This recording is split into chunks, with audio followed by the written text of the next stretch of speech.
Rendez-vous compte, nous vivons une époque paradoxale. Jamais l'humanité n'a été aussi confortable matériellement. Et pourtant, jamais notre stabilité intérieure n'a paru aussi fragile. Aujourd'hui, nos combats ne concernent plus seulement la survie, mais l'anxiété, la fatigue, la distraction constante et ce sentiment persistant de perte de contrôle. Il ne vient pas seulement de la technologie, il révèle un déséquilibre beaucoup plus profond dans notre façon de penser et de vivre. Pour retrouver la clarté, il nous faut revenir à une sagesse forgée dans l'adversité, une philosophie qui nous apprend à rester droit, stable, face au chaos, le stoïcisme. Ce que vous allez découvrir ici pourrait changer votre façon de voir la vie. Restez jusqu'à la fin, et si ce message vous inspire, prenez un moment pour aimer, commenter et partager. C'est ainsi que nous progressons ensemble, pas à pas. Leçon 1. La souveraineté du jugement. Au cœur du stoïcisme se trouve une idée simple mais puissante. La distinction entre ce qui dépend de nous et ce qui ne dépend pas de nous. Épictète le disait clairement dans son manuel. Ce qui nous appartient vraiment, ce n'est pas ce qui arrive autour de nous, mais notre manière de le juger et d'y réagir. Confondre les deux, c'est s'exposer à la frustration, à l'esclavage intérieur. Aujourd'hui encore, quand une critique nous atteint ou qu'un événement nous bouscule, nous lui donnons un pouvoir qu'il ne devrait pas avoir. Pour le stoïcien, le succès ne se mesure pas au résultat, mais à la qualité de nos actions et de nos intentions. Comme le dit Cicéron avec l'image de l'archer, on doit viser avec justesse, mais une fois la flèche lancée, le résultat ne dépend plus de nous. Cette pensée libère, elle nous permet de nous concentrer sur ce qui compte vraiment, agir avec justesse et laisser le reste suivre son cours. Leçon 2. La science de la prévoyance. Contrairement à un optimisme naïf, Sénèque propose une approche lucide, presque austère. Il met en garde contre un espoir aveugle et recommande une pratique appelée premeditatio malorum, une technique simple, imaginer les difficultés avant qu'elles n'arrivent.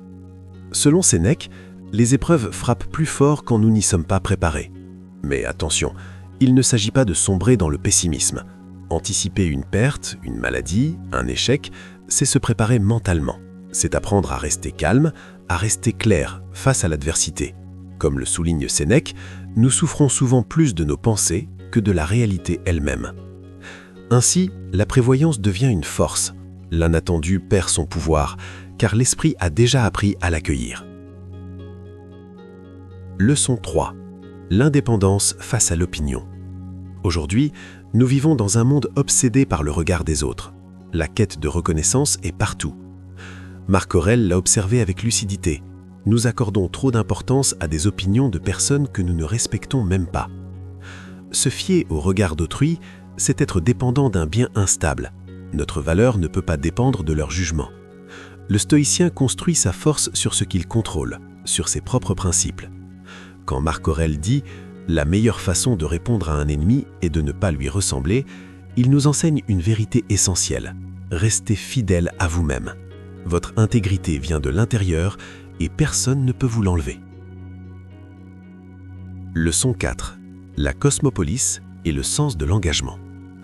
Certains pensent que le stoïcisme prône le retrait ou l'indifférence. C'est une erreur. Les stoïciens parlent de cosmopolis, une communauté universelle où chaque être humain est lié aux autres, comme un seul corps, où chacun a un rôle à jouer, comme les dents qui coopèrent pour être utiles. Nos actions prennent alors un vrai sens moral. Le stoïcisme ne cherche pas seulement la tranquillité personnelle, il nous enseigne à agir pour le bien commun. Ainsi, nous n'agissons pas pour être admirés, mais parce qu'il est naturel et juste d'être utile aux autres. Leçon 5. L'amor fati, transformer l'adversité. Au sommet de la philosophie stoïcienne se trouve l'amor fati, l'amour du destin.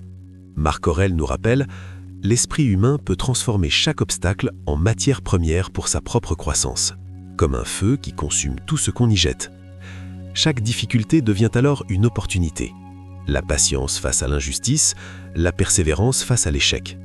La vraie force n'est pas dans l'absence de problème, mais dans la capacité à transformer chaque épreuve en force intérieure. C'est là que réside l'invincibilité, non pas celle qui évite les chocs, mais celle qui les transcende. En conclusion, le stoïcisme ne promet pas un monde sans tempête, mais il nous donne les instruments pour naviguer avec dignité. Les peurs, les désirs, la vanité sont des challenges éternels, simplement réinventés dans notre époque. En adoptant ces principes, nous cessons d'être des victimes passives.